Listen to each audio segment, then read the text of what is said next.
ရောက်ဖို့တောင်းပန်ဆက်ကြတယ် ဒီ extension နဲ့ပတ်သက်လို့ပါဒီအခုနောက်ပိုင်းကဒီကောင်းတယ်ဘာလို့လဲဆို site တွေလည်းတော်တော်များများဖွင့်လာတာကိုတွေ့ရတယ်။နောက်ပြီးတော့ main ကလေးတိုင်းလည်းပေါ့နော်ပို့ပြီးတော့လှလာတယ်။အဲ့ဒါလေးနဲ့ပတ်သက်ပြီးတော့အလွယ်တကူပေါ့နော်လှပခွင့်နဲ့လှပနိုင်တဲ့အခွင့်အရေးတွေရလာတယ်။ပြောတာကြတော့ပေါ့နော်ပြီးတော့တကယ်တော်ပြီးတော့မှတကယ်ကိုဒီပညာအသစ်တွေနဲ့ပေါ့နော်အမျိုးဖန်တီးပေးနိုင်တဲ့အလှတစ်မျိုးကိုရရှိလာတယ်လို့လည်းခံစားရတယ်။အဲ့ဒီအတွက်ကို main ကလေးတွေအတွက်ကတော့ဒါအရင်ပြောရှင်စရာလေးတစ်ခုပေါ့နော်သတင်းကောင်းတစ်ခုပဲပြောရှင်စရာလေးတစ်ခုရရှိလာတယ်လို့ပဲခံစားရပါတယ်ရှင့်အရင်လည်းဝမ်းသာပါတယ်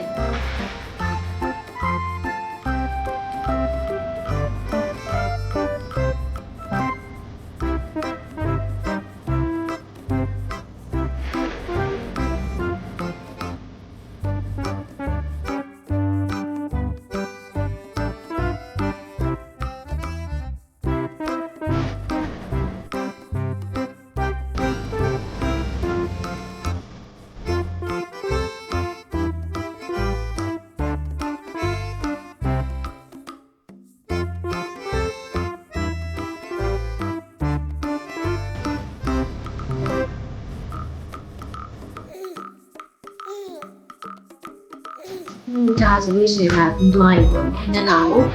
ပြုပြင်တာထွက်လာတာဒါပေမဲ့ရည်နိုင်တယ်အခုလိုလည်းပြောနိုင်တယ်အရင်ရောင်းတယ်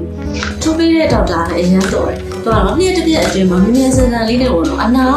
ဘယ်အချိန်မှဘလို့နားလိုက်မှန်းတော့မသိလဲရအောင်ဖြတ်နေဆိုပြီးတော့လေအဲ့လောက်ကြီးအောင်ဒါဆိုလို့ရှိရင်ဒီတမျက်နှာလုံးကိုဘူတောက်ထိုးတယ်အကျိုးထိုးတယ်ဖီလာထိုးထားတယ်ဒါပေမဲ့အခုလိုမျိုးပြုံးပြုံးချင်းချင်းနဲ့ကျော်နိုင်တယ်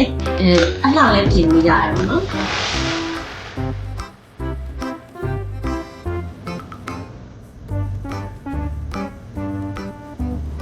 အမျိုးသမီးများရဲ့အလှပများအတွက်ယုံကြည်မှုတွေပြတ်ဆုံးမိတယ်ဆိုရင်တော့ The Glasses Adult Center မှာခင်ဗျာ treatment များနဲ့ယုံကြည်စိတ်ချစွာပြုပြင်နိုင်ပါမည်ရှင်။